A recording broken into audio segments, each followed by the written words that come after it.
Bonjour et bienvenue pour cette quatrième édition du rapport politique. Un rapport politique qui cette semaine a lieu au lendemain du deuxième tour des élections législatives partielles dans la deuxième circonscription de Guyane et au lendemain aussi du premier tour des élections législatives partielles dans la huitième circonscription de Haute-Garonne. Un rapport politique avec forcément une pointe de déception puisque notre candidat en Guyane, David Riemann, qui a été qualifié largement au second tour, malheureusement n'a pas réussi à s'imposer et échoue de quelques voix au deuxième tour face à son concurrent de La République En Marche. Malgré une hausse de la participation, malgré une campagne extrêmement dynamique, ça n'aura pas suffi cette fois-ci pour avoir un 18e député insoumis à l'Assemblée nationale. Déception aussi en Haute-Garonne parce que le résultat de notre candidat Philippe Jimenez, malgré une campagne extrêmement active, ne lui permet pas d'accéder au deuxième tour. Mais l'enseignement principal de cette élection législative en Haute-Garonne, c'est quand même la très forte baisse du candidat de La République En Marche qui divise son nombre de voix par 3, son score presque par 2, et qui démontre dans cette circonscription, une circonscription rurale avec une population assez âgée notamment, que la politique du gouvernement aujourd'hui ne recueille pas de soutien populaire. Gifle électorale donc pour La République En Marche en Haute-Garonne, gifle social, espérons-le, cette semaine, avec des premières initiatives de mobilisation et notamment ce jeudi 15 mars, une première manifestation des retraités, une manifestation aussi des jeunes qui se mobilisent contre la réforme des universités et avec en ligne de mire une date encore plus importante qui sera la date du 22 mars prochain qui devrait être une première date de mobilisation sociale importante pour traduire dans la rue ce que nous avons pu observer dans les urnes à l'occasion de ces différentes élections législatives partielles, c'est-à-dire le rejet de ce pouvoir qui nous fait beaucoup de mal, de cette politique injuste, de cette politique au service d'une minorité de la population qui se gave au détriment du plus grand nombre, notamment des jeunes, notamment des retraités, notamment de toutes celles et ceux qui galèrent pour finir les fins de mois.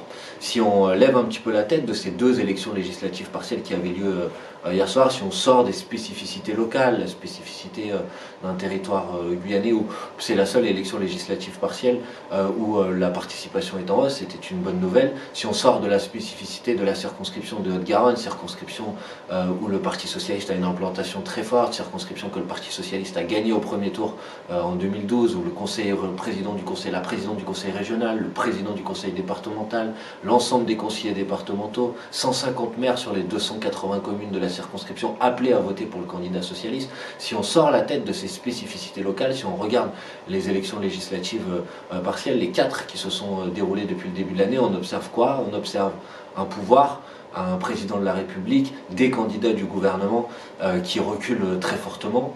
On observe un Front National qui dévisse et une France Insoumise qui se maintient, qui résiste et qui est aujourd'hui la première force d'opposition populaire.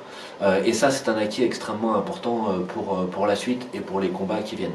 Un de ces combats, c'est celui pour la sortie du nucléaire, et c'est sans doute le troisième sujet important de ce rapport politique, puisque dimanche a débuté notre campagne pour la sortie du nucléaire et pour la promotion des énergies renouvelables.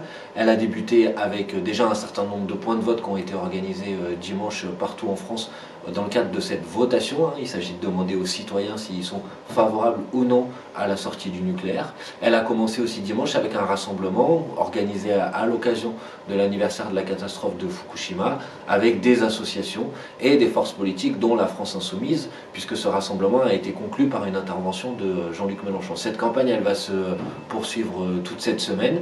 Il y a déjà près de 2000 points de vote qui ont été recensés. Il y a la possibilité de voter sur l'un de ces points de vote physiquement.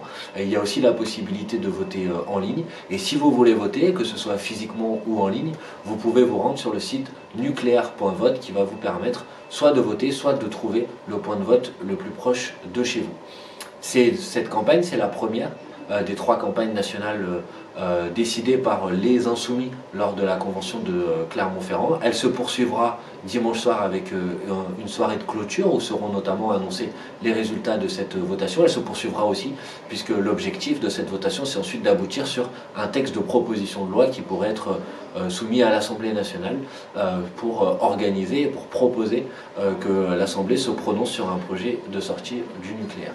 Ensuite, bien sûr, viendra le temps de la mobilisation sociale, on en a parlé tout à l'heure, mais aussi le temps des autres campagnes nationales de la France insoumise, et notamment la campagne sur la pauvreté qui a débuté ses auditions qui vont se poursuivre la semaine prochaine, et une campagne également contre la fraude et l'évasion fiscale avec des premières initiatives que nous pourrons annoncer dans le courant ou au début du mois d'avril. La France insoumise réunira aussi le 14 avril prochain sa première assemblée représentative. Il est encore temps de s'inscrire pour participer au tirage au sort. Je résume rapidement ce rapport politique. Sanctions électorales pour les candidats du gouvernement dans les différentes élections législatives partielles.